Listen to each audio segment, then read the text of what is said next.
Olá, amigos da TVN, está começando o programa Nossa Gente. Meu convidado hoje é o Harry Boss.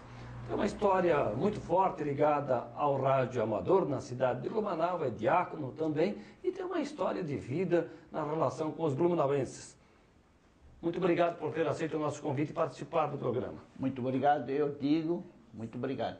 Bom, o senhor nasceu em Brusque. Nasci em Brusque, 11 de dezembro de 1935. Poxa, faz tanto tempo, né? É, já faz tanto tempo. 77 anos já fez. Agora o senhor fez esse ano 77? Não, fiz em dezembro passado. Ah, vai fazer 78. 8 agora. Em dezembro próximo. Sim. Bom, mas o senhor veio de Brusque para cá menino, já mais crescido? Que época foi isso? Na verdade, na minha família, em Brusque, onde nós morávamos, nós éramos muito pobres. 10 irmãos. E nós éramos muito pobres. E aí eu saí com 8 anos de idade, saí de casa para trabalhar em casa de família, cuidar de rapazes pequenos. Até 13 anos. Com 14 anos eu vim a Blumenau. Comecei a trabalhar na empresa industrial Garcia. Depois ela foi incorporada pela Artex em 1972 e a gente permaneceu. Então a família veio para Blumenau em busca de uma... Não, somente eu. Só o senhor? Só eu. A família ficou lá. A família ficou. O que o pai e a família fazia lá? É de lavoura, né? Só que meu pai tinha sofrido uma grande injustiça, que ele estava preso 2 vezes por causa do exército. Então, na ocasião, quando ele era moço, que ele naquele tempo era sorteado os militares que eram para servir, e ele estava fora de casa. Então o meu avô não chamou ele e disse que deixa ele lá trabalhar, porque isso depois nem galo não canta mais atrás dele. A minha falecida avó dizia, não, galo não vai cantar atrás disso, mas vai depois ter filhos e mulher chorando. E foi o que aconteceu. Ele... Era na época da guerra, isso ou não? Sim, na época da guerra. Ah, então ele não se apresentou e acabou sendo penalizado por isso? Sim, sim, mas por causa que tinha 2 nomes iguais, Antônio Boss, ele e mais um outro. E o outro era, o outro pai era um homem de poder, então ele pediu para o filho sair e botaram o nome do meu pai. Mas quando meu pai... Antes de morrer, eu peguei os documentos dele, meu pai sempre escondia os documentos, que ele tinha vergonha de que ele passou. Mas eu, quando ele, antes de falecer, ele quebrou o fêmur, e aí eu peguei os documentos, então lá eles tinham trocado a data, quer dizer, o ano de nascimento dele. Todos os outros 4 companheiros que era dele, nasceram em 1906, e o meu pai era o único de 1907. E aí então teve até um amigo em Blumenau que me incentivou, já na saudosa memória, que disse, vamos mexer com aquilo que vai ter uma indenização. Eu disse que não, que meu pai está no final da vida agora, nós sofremos muito por isso e pronto. Ele foi preso 2 vezes por isso. Bom, e o senhor estudou lá mesmo em Brusque? Eu estudei até o 4º ano lá, depois eu vim a Blumenau, fiz o Senai, depois eu fiz a escola técnica, Hermann Hering, depois eu trabalhei na Artex, trabalhei de dia e de noite, eu estava aula no Senai, eu tinha aula no Senai 20 anos. O senhor foi professor, né? Foi. Interessante. Instrutor lá. Agora, interessante, né? Porque o senhor começou a trabalhar muito jovem, menino. Muito jovem, ainda, com 14 anos. Mas antes cuidando de rapaz pequeno. Sim, antes disso cuidei de rapaz pequeno, de 8 até 13 anos. Fora essa atividade que hoje nós chamamos de babá, qual foi o seu primeiro emprego? O que o senhor fez, primeira atividade? Bom, cuidar de... Não, depois de cuidar da rapaz depois pequeno. daquilo aí, quando comecei na empresa industrial Garcia. Mas o que o senhor fazia aqui? Quando eu tinha 12 anos, na casa daquele senhor que eu cuidava dos filhos, eles lá na Guabiruba não tinha luz elétrica, não tinha nada lá. E aí então tinha um lá de Brusque, um eletricista, instalou na casa do cunhado dele. Nós fomos lá copiar o que ele tinha feito. Aí eu e o outro, aquele senhor onde eu trabalhava, nós instalamos a casa dele. Fomos copiando do vizinho. E depois, quando eu vim a Blumenau, eu tinha o sonho de ser eletricista, mas não tinha vaga. Não tinha vaga na empresa industrial Garcia. Prometeram para mim que quando abrisse eu seria chamado. E aí então eu trabalhei na fiação. um ano e meio mais ou menos. Mas a oficina elétrica, quando quando eles precisavam de um serviço mais áspero, mais sujo, então ele chamava o bozinho da fiação. Então eu subi no chaminé da empresa industrial Garcia, que era 45 metros de altura, para consertar o para-raio, e fiz muita coisa, mas depois eu passei para a oficina elétrica. Aí eu fui para o Senai e depois então fui... Poxa, esse começo já se vão mais de 60 anos, né? Sim, sim, sim. Como é que era aquele tempo aqui, essa região do Garcia, do Progresso, a empresa industrial Garcia? Porque muita gente trabalhou naquela empresa, né? A luz elétrica aqui no Progresso vinha até lá embaixo no cemitério. De lá para cá não tinha luz elétrica. E isso depois passou a luz elétrica para cá em 1962. Eu casei em 61 e não tinha luz elétrica ainda, mas eu tinha comprado uma casa na rua Emílio Thalmann, então lá eu tinha luz elétrica. Depois, então, foi passada a luz elétrica para cá. Bom, e estrada também... A estrada tinha mais pedra do que... Tropeçava de vez em quando? Sim, sim. Tá. Mas, automóveis? Automóvel tinha... Praticamente era do seu Rota aqui em cima, que tinha um caminhão e tinha serraria, e o meu sogro que tinha táxi também aqui. Bom, então naquela época era mais difícil do que hoje, Muito né? difícil, muito difícil. Hoje tem muito mais conforto. Muito mais conforto. E a empresa industrial Garcia, que depois veio a Artex, que hoje está aí a Coteminas, ali foi lugar de muitas famílias trabalharem, né? Foi nós que éramos de Brusque, de Guabiruba, Brusque. Naquele tempo, Guabiruba era ainda um distrito de Brusque. Então, eu nasci na Guabiruba, mas a registro é Brusque porque era de Brusque. E depois, então, quando eles precisavam empregados, eles pediam para nós ir lá na Guabiruba, buscar o pessoal de lá, porque esses eram gente honesta e muito trabalhadora. Mas o que eu quero dizer, seu Harry, é que nós tínhamos lá o pai que trabalhava 20, 30 anos até mais, aí o filho ia para lá, o neto também, não era assim? Era assim, o filho já era garantido de dar um emprego. Passava de pai para filho, Sim, né? Passava de pai para filho. Como é que é? O senhor lembra quando o momento em que mais tinha empregados, funcionários aí? Quantos empregados assim, eu não sei. Tinha muita gente trabalhando? Muita gente. Era aquela empresa que, para comunicar o horário de entrada e saída, tinha um apito? Tinha, hoje ainda tem um apito. Esse apito que hoje ainda que a Coteminas tem, é um apito que foi comprado em 1930, a uma central telefônica que pegava 23 aparelhos e umas 60 relógios de parede e o relógio mestre e a central telefônica. Isso foi comprado em 1930. O apito é tocado, lógico, por um motor que é chamado sirene, né? Então, esse motor queimou. Esse motor queimou em 1961, 63. E eu, naquele tempo, já rebobinava motor. Todos os motores elétricos eram rebobinados na própria fábrica, na própria empresa industrial Garcia. Então, a gente rebobinou e eu tenho os dados, tudo marcado, ainda tudo, que era tudo registrado para a gente ter. Então, esse apito que hoje ainda apita, só que ele foi abafado, o tom dele, porque ele estava na torre. E depois a Artex pegou e botou ele lá em cima onde ele está agora. E a Coteminas deixou ele lá em cima no morro, ele apita lá. Esses apitos de fábrica nos dá uma ideia da hora também. Da hora, estava a hora. No meu tempo, ele apitava de manhã, às 4h30, para acordar os empregados, apitava 5 minutos antes das 5 horas e depois das 5 horas. Para o empregado começar a entrar e 5 horas começar a trabalhar. E quanto tempo o senhor ficou na empresa industrial Garcia? Eu fiquei 38 anos, 6 meses e 17 dias.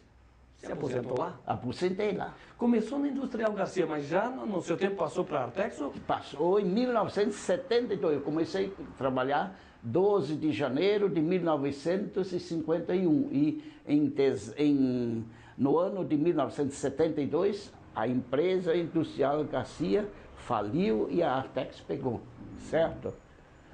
Interessante, né? Aos 38 anos, eu imagino que o senhor tenha feito um pouco de tudo, inclusive grandes amizades. A grandes amizades, meu Deus do céu, a gente pega até agora, ontem faleceu um colega da gente, que a gente se encontrou primeiro, faleceu, ontem foi enterrado, hoje às 9 horas, José Reinoldo Rank. Era um amigo, assim, de peito que a gente tinha. Porque a empresa, ao longo desse tempo, tinha muitos funcionários, né? Muitos funcionários. Quantos eu não posso dizer, mas era uma base de 2.500, 3.000. Depois, em 1986 já era a Artex. Ali nós estávamos em 6.000 empregados da Artex. Então, lá naquele ano, eu sei isso, porque eu fui operário padrão da Artex 1986. Operário padrão. Certo. É um reconhecimento. É um reconhecimento. Ao funcionário. Esse título me parece que foi extinto, porque era muito bom, valorizado. Nós tínhamos na empresa industrial Garcia Rodolfo Pabst, que era operário padrão nacional. Eu não cheguei a ser nacional porque devo dizer a verdade, porque quem mandava no nacional era o Roberto Marinho.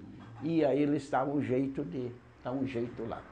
Bom, agora, eu dizia, nesses 38 anos de trabalho, o senhor queria ser eletricista, mas desempenhou várias funções ou ficou... Não. Profissionalmente eletricista e depois fui instrutor no Senai por 20 anos. Mas aqui na empresa? Na empresa, aí eu tinha especialidade de manutenção de telefone, os relógios e tinha aqueles multitone que é o chamado PIP. Então aí eu estava manutenção nisso também e estava assim, quando tinha problemas em máquinas, que eles precisavam descobrir os defeitos, então era chamado para dar uma mão para eles, então a gente ia lá, porque... Tá.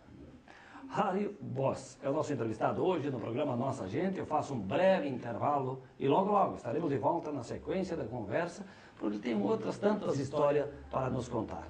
Até já.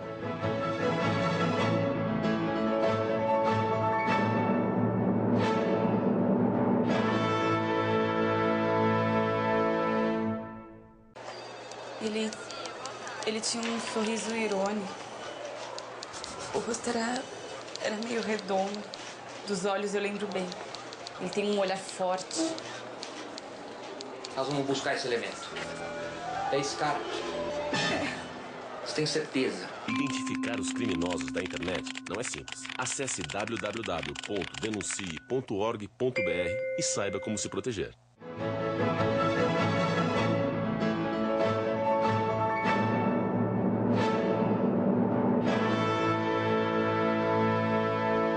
Estamos de volta na sequência do programa Nossa Gente. Meu entrevistado hoje é o senhor Harry Boss, natural de Capiruba, Brusque, e hoje mora em Blumenau há algum tempo, né? O senhor dizia que veio para cá menino. Menino com 14 anos. Então, lá se vai quase 60 anos, né? Mais de 60 Está com anos. 77 anos de idade, né? Claro. Bom, o senhor contava no bloco anterior sobre os 38 anos aqui de trabalho na empresa industrial Garcia, na Artex. E fora isso, o que o senhor fazia? Jogava futebol, jogava xadrez, dominó? Qual era o seu divertimento de jovem e de homem também, né? Eu gostava muito de jogar futebol, mas quando eu vim da Guabiruba para cá, o meu pai me pediu encarecidamente que eu deixasse de jogar futebol. E aí não joguei mais. Ele pediu, olha, não quero mais que jogue futebol, vai para lá e para lá. Aí eu desisti de futebol. Mas o senhor, eu percebi aqui, tem algumas fotos na sua casa, o senhor é ligado à cultura germânica, às tradições, inclusive desfila na Oktoberfest. Desfilo, eu com a minha esposa, desfilamos na Oktoberfest sempre e participamos. Muita coisa agora também da terceira idade, a gente também participa, as partes assim, coisa. É uma forma de manter as amizades, tem uma ocupação, né? Tem uma ocupação, certo. Bom, o senhor falou tanto da função de eletricista, um sonho de menino que se concretizou aqui na empresa, e aí nessa coisa das tecnologias, o senhor também acabou abraçando a causa do rádio amador, né? Sim. Como é que surgiu isso na tua vida? O rádio amador surgiu do seguinte, como a gente mexia com eletrônica, não trabalhava em equipamentos domésticos para coisa, mas a gente consertava o que era da gente e também eu atendia outros em motores e coisa. Então eu via isso no radioamadorismo, uma coisa séria, e eu fui então em 1972 eu fui viajar para Paraná, em Ponta Grossa, e lá tinha um sobrinho de um tio da minha esposa, que era radioamador, Carlito Klein, PP5 CK, parece uma coisa assim, eu não me lembro mais o prefixo dele. E eu cheguei lá, então ele me mostrou tudo e coisa, e aí eu me animei mais ainda, então era sério, muito sério para fazer esses exames, tinha de fazer, vinha um grupo para examinação da banca examinadora dos radioamadores, vinha para Florianópolis e nós tínhamos de ir lá. E eu então me preparei para fazer isso. Então realmente na telegrafia eu rodei 2 vezes. O outro, legislação e radioeletricidade, aquilo a gente passou. E há quanto tempo o senhor está nisso?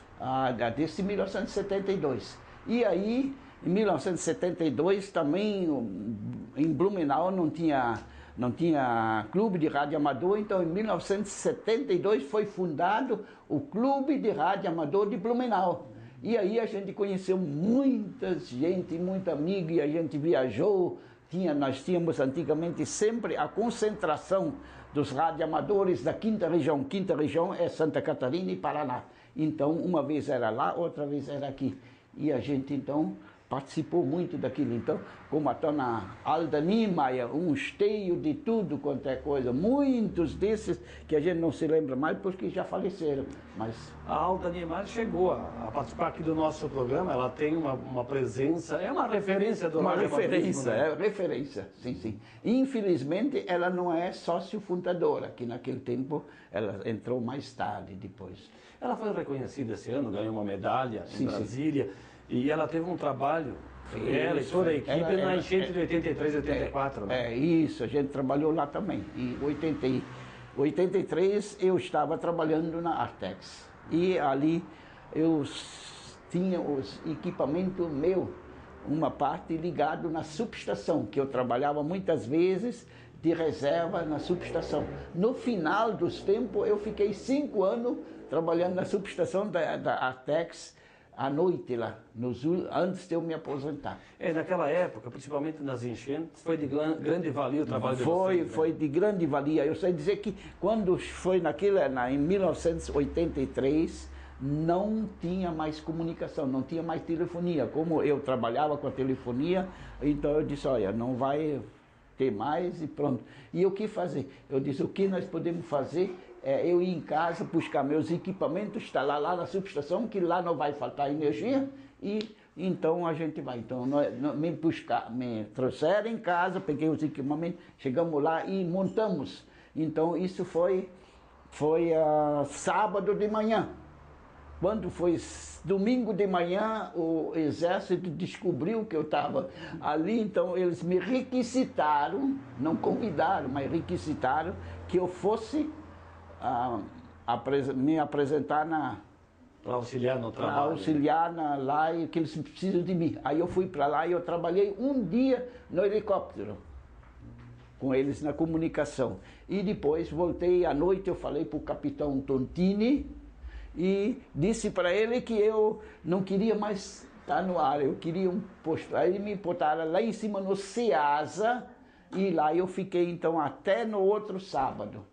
Aí... Agora, que lembrança o senhor tem, fora esse auxílio, né, com o radioamador, mas que lembrança o senhor tem dessa enchente de 83, porque depois ela veio de novo em 84, 84. Né? Que lembrança o senhor tem daquele momento? Eu tenho lembrança assim, em 83, os radioamadores não estavam organizados para esse fim.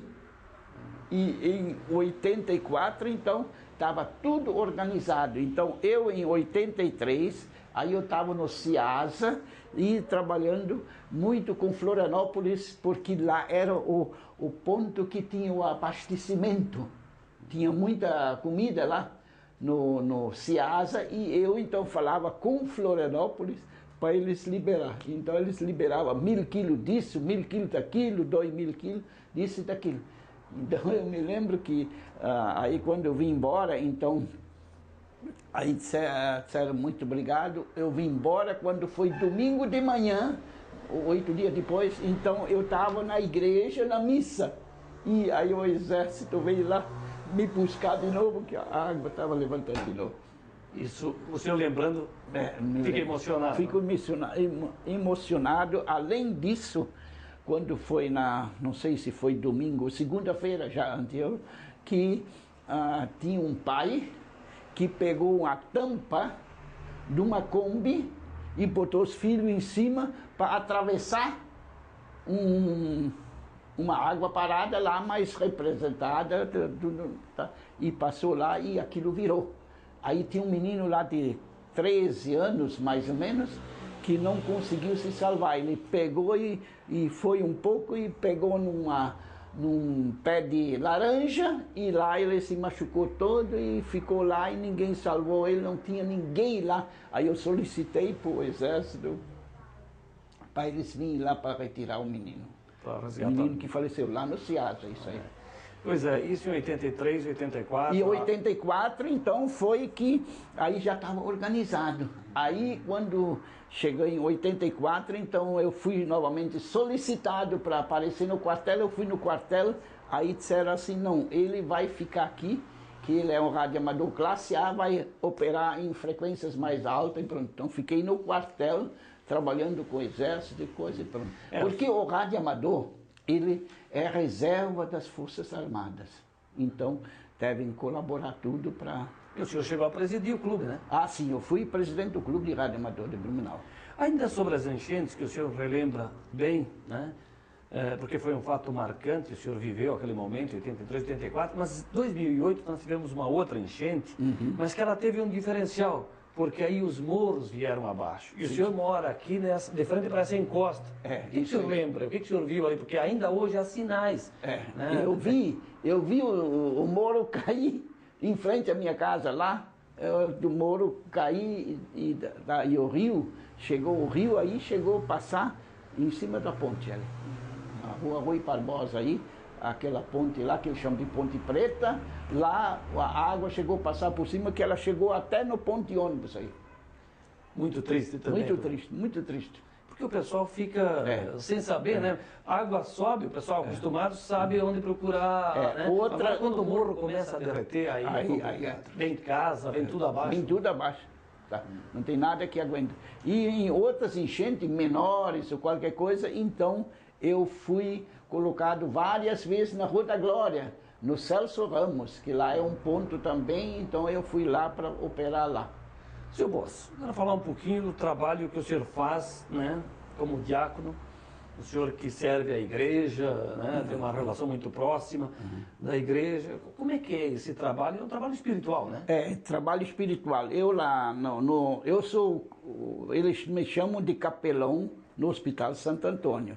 Então eu vivo muito lá dentro. Então toda sexta-feira nós temos missa quando vem o padre. Quando o padre não vem, então eu faço a celebração da palavra, que é o culto, e depois disso então me acompanha lá uns 5 a 8 ministros de comunhão e levamos a comunhão eucarística no hospital todo para os doentes que são católicos, que querem e podem receber Jesus sacramentado. Então a gente vai levar isso ali.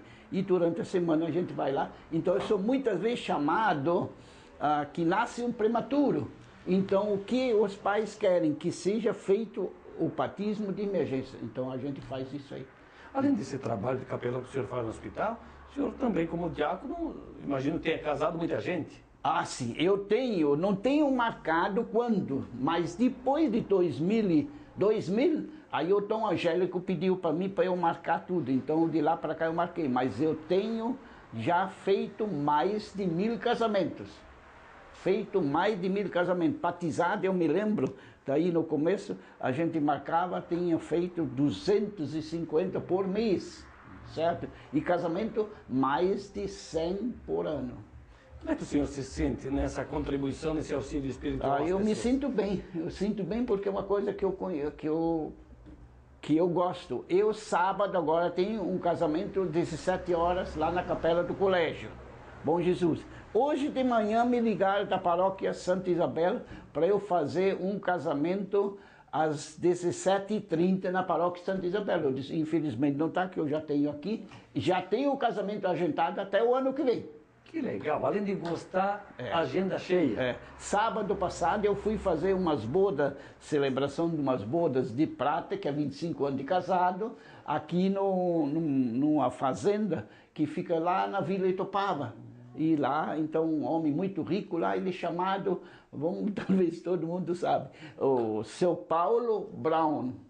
E a esposa dele é Dona Alcione. Por exemplo, falar em famosos, esses dias o senhor acabou fazendo o casamento de bodas também do entrevistado nosso recente, do Arnoldo Miller, que foi pracinha, né? Pracinha. Claro, foi pracinha. Eu fiz o casamento de ouro dele, mas já faz tempo, já faz mais de 10 anos. Pois é.